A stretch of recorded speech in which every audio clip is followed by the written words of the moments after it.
soir, dans une pièce vide, dans un petit pavillon de banlieue. Agnès se tient immobile au centre de la pièce. Sylvie apparaît dans l'embrasure de la porte, un manteau et une écharpe pliés sur son bras. Elle observe sa mère, qui n'a pas conscience de sa présence. Il est temps d'y aller. Maman? Oui, je sais. Notre train part dans 1 heure. Si on le rate, on n'aura pas notre correspondance. Il fait très froid dehors. Jette ton manteau. Les meubles. Où est-ce qu'ils... Qu'est-ce que tu as fait des meubles? Tu as vu le camion cet après-midi? Et il y avait 2 hommes. Envoyés par l'œuvre de bienfaisance. Celle que tu m'as demandé d'appeler. Maman? Il fait presque nuit. Le bus va nous emmener à la gare. Ta valise est à côté, dans le couloir. Jette ton manteau. C'est mon beau manteau? Oui, ton plus beau manteau. Et c'est un très joli manteau, bien chaud. Et tu es belle comme tout dedans. Il faut qu'on y aille, maman. Pourquoi tu es toujours à me bousculer? C'est juste que là... Tu es toujours à me bousculer. Je ne veux pas qu'on me bouscule. Je ne veux pas qu'on me dise quoi faire. Personne. Je suis plus une enfant. Oui, je sais, maman. Le voyage sera long? Tu l'as déjà fait, quand tu es venue me voir l'été dernier. J'avais voyagé seule, non? Oui, toute seule. Mais pas cette fois-ci. Je ne peux pas voyager seule cette fois-ci. C'est ça? Pourquoi je ne peux pas rentrer chez moi? Tu ne te souviens vraiment pas? Maman? Non, je ne me souviens vraiment pas. Tu pourrais faire un effort? Non. Pourquoi je ferais un effort? Pourquoi je devrais faire l'effort de me souvenir de quelque chose? S'il te plaît, maman, ne te mets pas dans cet état. C'est chaud, si chaud. La mère se lève et entreprend de retirer son manteau et son écharpe. Laisse-moi t'aider. Je peux le faire. Je peux le faire. Elle jette à terre son manteau et son écharpe. Sylvie essaie de prendre la main de sa mère. Agnès retire sa main. Non, ne fais pas ça. Laisse-moi t'aider, maman. Je n'ai pas besoin de ton aide. J'ai besoin de savoir où je suis et où je vais. Je te le dirai. Je te le dirai dehors. Le ciel est magnifique ce soir. Pourquoi on est obligé de partir? Qu'est-ce que j'ai fait? J'ai fait quelque chose de mal? Non, maman, tout va bien. Il faut juste qu'on prenne notre train. Oh, oui, oui, notre train. On va être en retard. Agnès tire sur son manteau et son écharpe pour les récupérer. Elle enfile son manteau. Elle a du mal à fermer les boutons. Pourquoi tu ne m'aides pas? J'essaie de t'aider, maman. Dans le train, il fait nuit. Tu es bien installée? Oui, je crois bien. Je t'ai parlé de mon jardin. Un jardin? J'ai fait des plantations. J'ai tout le temps de la terre sous les ongles. Je n'ai jamais été très douée pour le jardinage, mais je me suis dit que je devais essayer de faire quelque chose. Le jardin n'est pas bien grand, mais il était si nu, si vide. Sylvie et Agnès se tiennent près du lit. Sylvie déshabille sa mère. Elle l'aide à enfiler sa chemise de nuit. Agnès se met au lit. Sylvie s'assied sur le lit à côté d'elle. Tu sais où tu es, maman? Oui. Tu es où? Je suis avec toi. Tu me connais? Je suis quelque part. Je suis quelque part. Et c'est le milieu de la nuit. Tu as froid? Non. Non. Plus maintenant. Demain, je te montrerai le jardin. Tu aimerais? Agnès ne bronche pas, fondue au noir. Fin de la pièce. Merci. Ce qui manque dans la lecture, beaucoup de choses évidemment, puisqu'on ne joue pas encore, mais c'est notamment tous les rapports de tendresse, de complicité entre la mère et la fille qui sont difficiles à rendre sans le jeu et qui vont rendre la pièce beaucoup plus douce et beaucoup plus tendre. Voilà. Le texte seul est un petit peu plus dur que ne le sera la pièce plus tard. Voilà.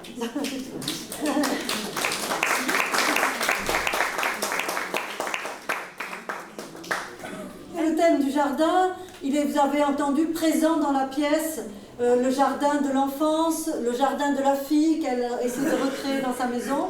C'est aussi un des moyens de garder le lien que d'avoir des choses en commun de l'ordre de la sensation, les fleurs, les fruits qu'on cultive, voilà.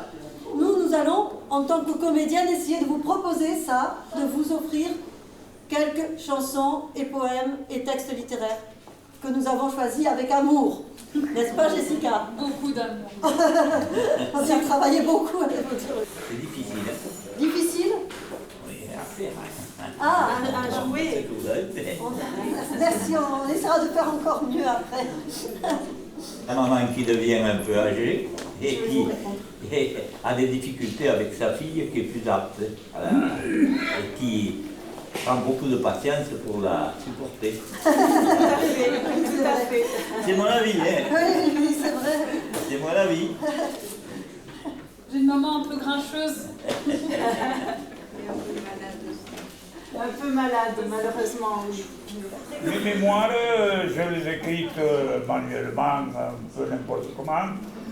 Et... C'est écrit en français quand même. Oui, en français. Parce qu'il sait parler italien et espagnol. Ah là, d'accord.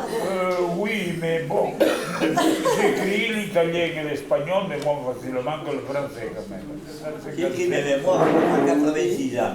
Parce que chez moi, tout le monde est décédé à 80, enfin du côté de ma mère à 86 ans. Alors j'ai dit avant 86 ans, j'ai écrit, alors j'ai fait un petit livre, j'ai lu maintenant. C'est mon petit-fils qui a dû le ramasser. Ce qu'on apporte, nous, ici, c'est quelque chose c'est du soin de base, primordial, essentiel pour les résidents et essentiel pour les familles. Donc c'est très gratifiant de faire un métier qui paraît utile. Enfin, moi, je trouve que c'est un métier assez joyeux, en fait, je dois dire. C'est un métier assez joyeux parce que c'est un métier humain, en fait. Donc, c'est un métier relationnel, c'est un métier où on travaille en équipe, on ne peut pas travailler tout seul. Je pense qu'on est un établissement qui a une culture de... alors, ça fait peut-être un peu prétentieux, hein, mais je pense qu'on a un établissement qui a une culture de la bienveillance et de la gentillesse, quelque part. C'est-à-dire que des fois, il y a des gens qui viennent visiter qui disent « Ah, c'est bien chez vous », les gens ils disent bonjour quand ils passent. Bonjour aux résidents, il y a un peu de vie, quelqu'un qui siffle, c'est joyeux tout ça. Et puis, quand les familles sont contentes, alors c'est pas toujours de la joie extrême, hein, parce qu'il y a des situations difficiles, mais les gens qui sont contents de la prise en charge, rassurés, qui remercient les soignants qui s'occupent des résidents ou les gens qui s'en occupent, quel que soit le personnel, ça, je pense que ça apporte de la joie à tout le monde. Le bonheur est dans le pré. Mais cours-y vite, cours-y vite. Le bonheur est dans le pré. Cours-y vite, il va filer. Si tu veux le rattraper, cours-y vite, cours-y vite. Si tu veux le rattraper, cours-y vite, il va filer. Jardin du souvenir, mon premier rendez-vous. Mon seul amour, il dort vivant et nu, comme une belle fleur, une belle fleur. J'habite ce grand jardin au cœur de l'univers, un jardin plein soleil avec de l'eau, de l'air. Oh, giboulé. Je vais vous déranger. Là, ce sont les giboulés. On fait la pluie intérieure. Hein. Brise légère. Giboulé. De la terre mouillée. On sent le giboulé. Brise. On se rappelle l'odeur du jardin. Giboulé. Oh, respirez. Terre mouillée. Santé. Oh, petite brise. Écoutez. Oiseau. Oiseau. Printemps. Printemps. Nous sommes au printemps. Bon, pour jardiner, il te faut un chapeau. Tiens. Il m'a donné un chapeau. J'ai regardé le chapeau et j'ai dit, mais on Clarisse, c'est ton plus beau chapeau. Ah non, sûrement pas. Si, c'est ton plus neuf. Je vais te confier un secret. C'est le plus neuf, oui, mais pas le plus beau. Il faut encore qu'il se fasse. J'aime bien le vieux, il est un peu cabossé. Quand on jardine, tout prend du temps. On ne peut rien bousculer. Les vieilles choses valent souvent bien mieux que les neuves. Un chapeau peut mettre des années avant de t'aller comme un gant. Bon, tu les mets dans un trou. Là. Voilà, après tu les couvriras de terre. Là. Un haricot. Hein, une petite graine qui traînait comme ça. C'est pas une graine, c'est une pomme de terre. Non, c'est une pomme de terre, ça va pousser aussi. Allez, dans la terre. Voilà, couvre de terre. Très bien, mieux que ça. Voilà, c'est bien. C'est bien.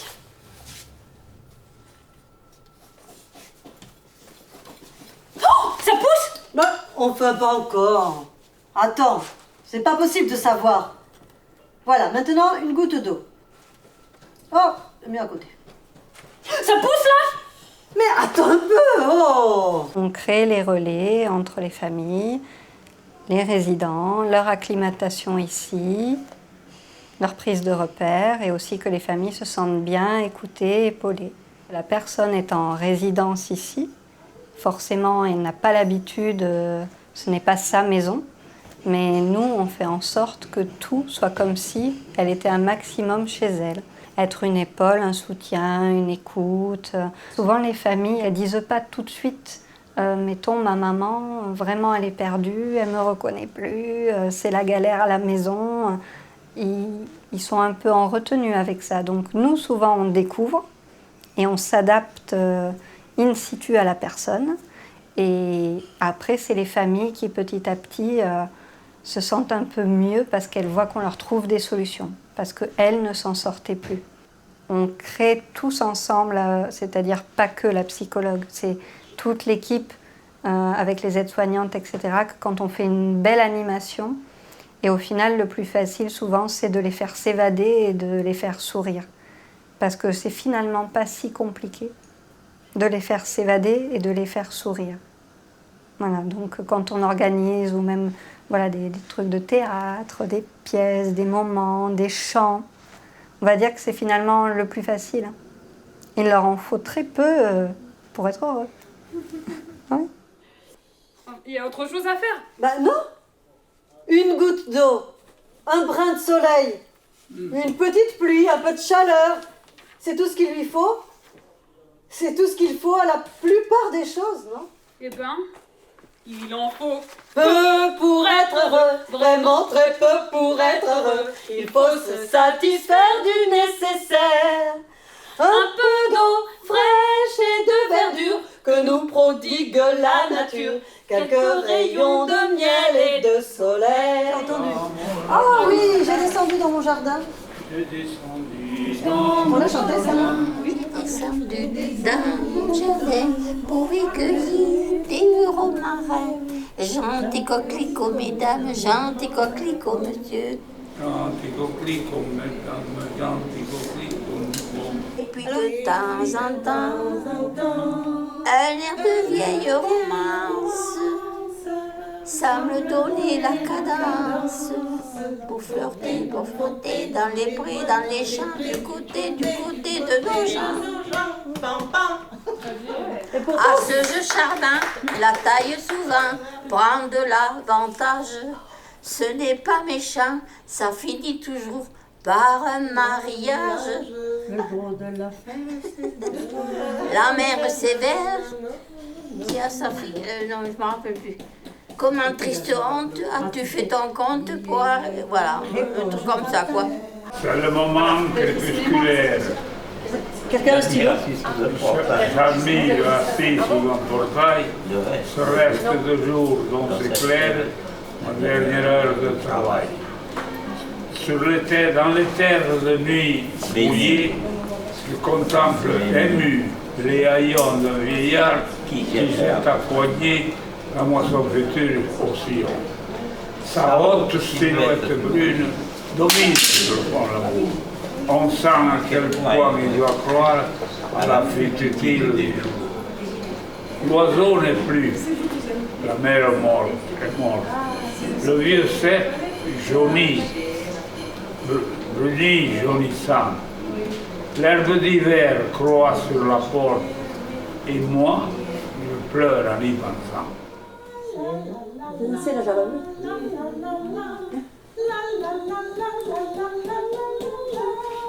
C'est la java bleue.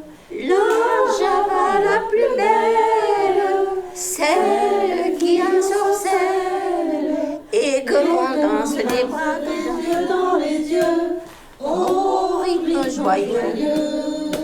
Quand les corps se confondent, il n'y a pas mieux que la java bleue. Bon, mais merci beaucoup. Comme ça, nous, on vous a chanté une chanson, puis vous nous en avez chanté aussi. C'est vraiment gentil. On revient en arrière. Hein. Mais c'est bien, c'est très bien.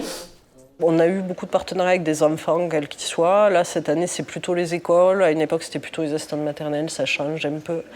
Et ça, c'est des choses qui marchent très bien, sur lesquelles il y a des fois beaucoup de réticences de la part de gens, pareil, hein, qui ne connaissent pas trop les établissements, qui se disent oh, mais les enfants, pareil, c'est triste, les pauvres, les confronter à ça, les gens en fauteuil. Et il n'y a pas une expérience qu'on ait faite avec des enfants qui n'ait pas fonctionné, en fait, je pense. Il y a un Paul. Oui. Il y a Rémi. Ouais. Et voilà, mais là, je ne leur dirai pas parce que je risquerais de me tromper. T'as 17 ans? Oui, plus de 17 ans et demi. Oh, t'es un grand garçon alors. Si on veut. Je ne savais pas, tu vois. 14 ans. Eh oui. Oh. Il est en 3e. J'ai passé le brevet et lui il va passer le bac, tu sais. Cette année. Ah ouais. Déjà. Et moi j'en ai 75 de plus, puisqu'ils me les ont envoyés. J'ai ajouté au reste. D'accord. Si on veut. Oui, je ne suis plus très jeune. Oui. Mais vous êtes mes petits-fils. Et ça, c'est ma fille. Oui. Et elle se fout de moi, là. Ben, moi, je suis d'une famille où je suis le 4e enfant. Alors, évidemment, la famille, je suis bien avec la famille. Et quand ces angels-là sont nés, ben, je les ai aimés tout de suite. Maman aussi, elle était la dernière et tous ont eu Oh, elle n'était pas la dernière, ta mère, elle était fille unique. J'ai 2 frères, Marc et Alain, tes fils. Quoi? Oui. T'as 2 autres fils. Ah oui. T'as Marc et Alain. Ouais. Ouais. Mais il y a maman aussi qui vient. Maman, elle vient toutes les semaines. Elle vient, oui. Mais une fois, elle est venue 2 fois. Je ne me suis pas rendu compte. Moi aussi. T'as fait du loto avec. T'es allé au loto, t'as vu des concerts qui faisaient. Ouais, j'ai fait au loto avec elle. Et je l'adore, hein. Ça n'empêche pas d'aimer les gens. Autant qu'avant.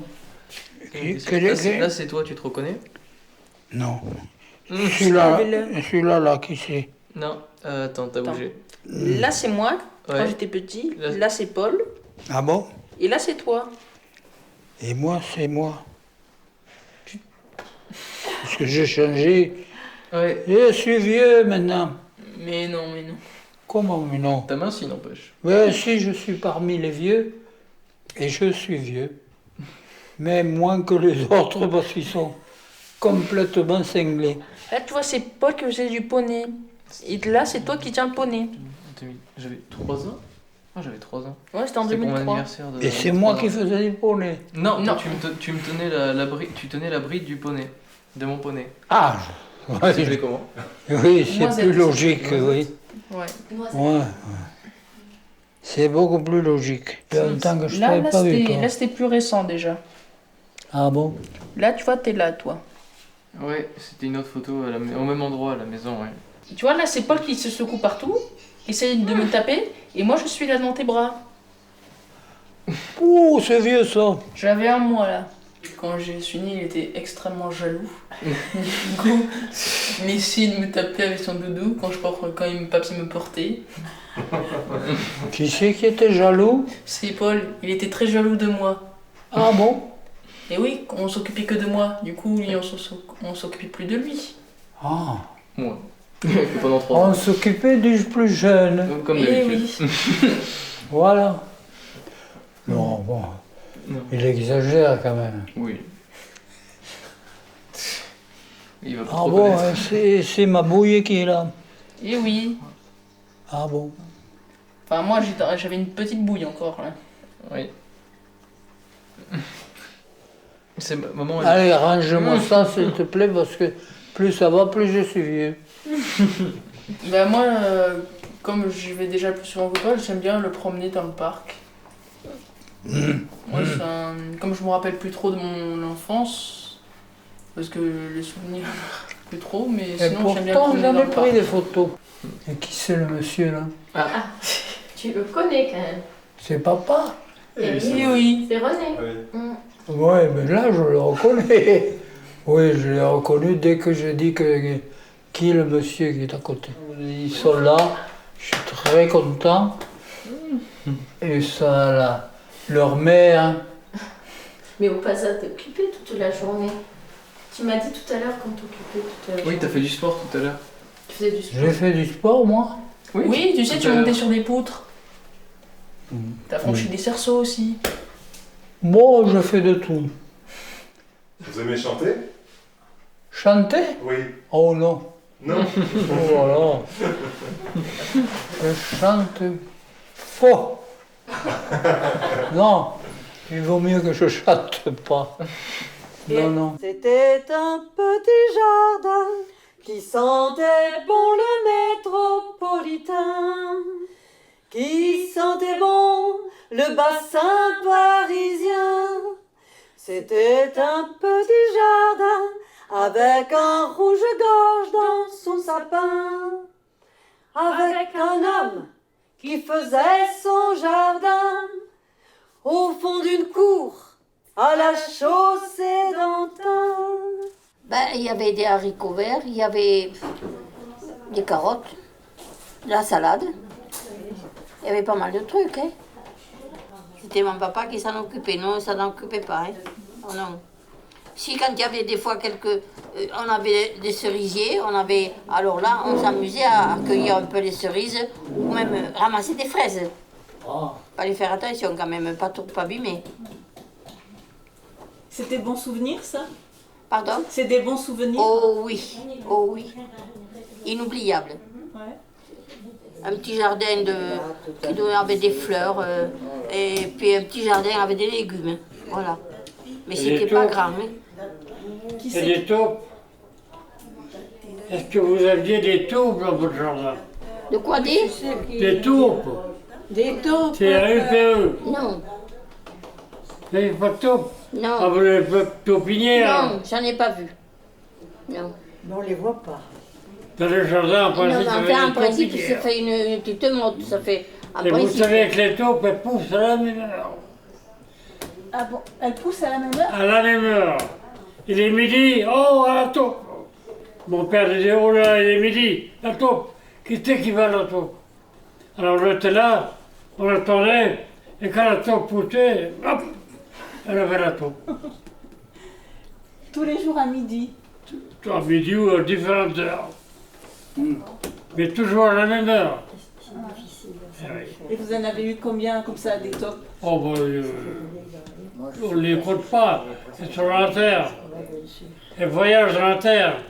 Elles traversent dans les allées. Elles font des On topinaires. avait des pièges aussi pour les allées. Oui. On les voyait quand on traversait dans les allées.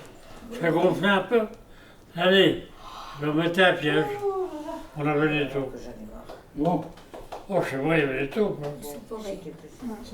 Ah oui, bon. Mais dans le jardin, on récoltait depuis les haricots, les petits pois, les échalotes, les oignons, enfin tout le jardin. Ça s'excitait. On avait un jardin, oui.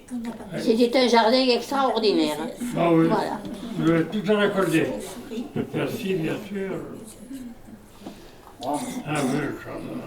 Eh ben, avec tout ça, vous deviez manger de bons petits plats, non? On ne mangeait pas les taupes. Non, pas les taupes. Les familles sont très présentes. Moi, quand j'entends assez régulièrement des gens qui ne connaissent pas forcément le secteur dire les personnes âgées qui sont abandonnées en maison de retraite, qu'on laisse toutes seules, c'est quelque chose qui m'agace un peu parce que moi, je ne vois pas. On les a comptés pour faire notre évaluation interne. On en avait trouvé 2 sur 95 qui n'avaient pas du tout de contacts familiaux. On a planté 4 arbres fruitiers. Un cerisier, un poirier, un pommier et... C'est le quatrième. Qu'est-ce que c'était? Le prunier, le poirier, le cerisier? Plus. Je ne sais plus. Il y en a un qui s'est vraiment développé, c'est le cerisier. Et tout le monde disait que c'était le sien. Et ils ont toujours le jardin, puisque là où ils habitaient, il y a un petit studio. On a fait un petit studio avec le petit jardin. Et il y a toujours le cerisier au milieu. Bon, moi, le souvenir que j'en ai, c'était à Michel, parce que c'était le dernier, en fait. Non, c'était le premier.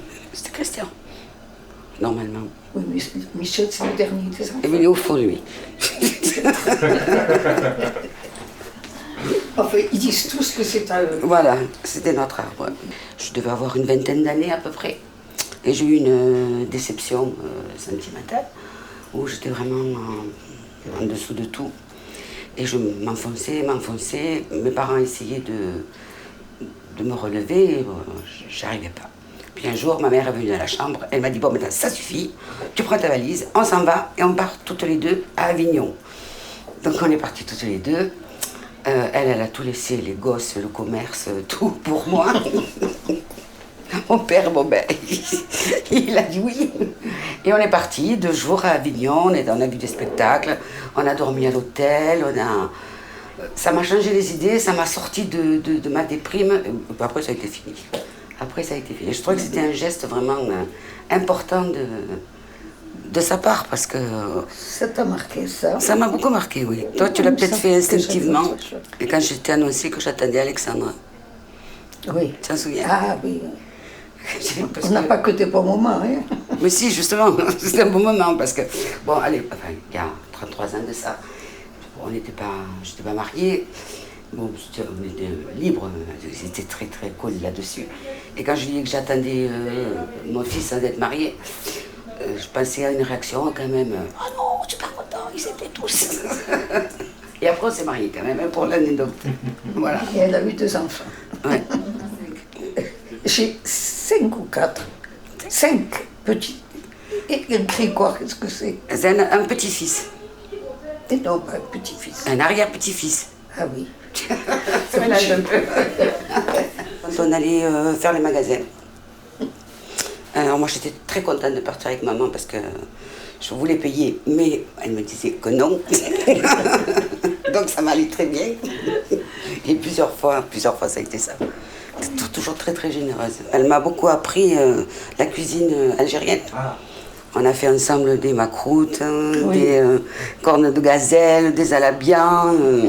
Et là, c'était des bons moments parce que... Il en reste encore quelque chose. Ouais. Alors, on se dispute, mon fils et moi, le carnet de recettes de ma mère. Et pour l'instant, c'est lui qui l'a. Tu le reverras. On a eu beaucoup de bonheur en famille, beaucoup. L'image des maisons de retraite est très différente entre les personnes qui ne connaissent pas, qui n'ont jamais mis les pieds, et ceux qui ont eu un résident. Ceux qui arrivent avec une demande d'admission ont souvent, assez régulièrement, une image pas très bonne non plus. Les maisons de retraite sont très méconnues.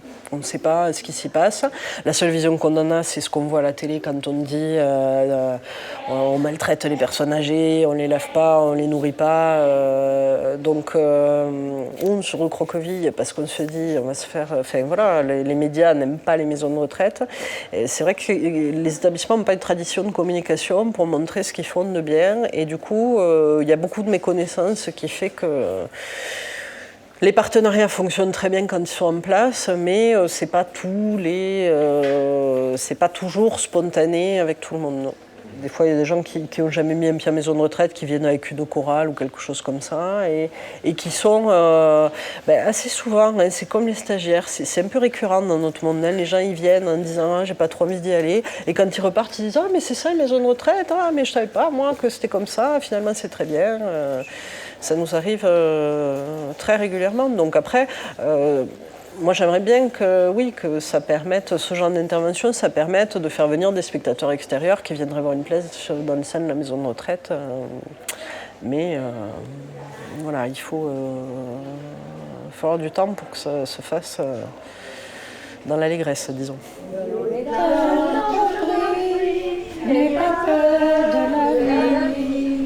Il faut perdre la tête et songer que l'amour est comme ces violettes qui se fanent un jour.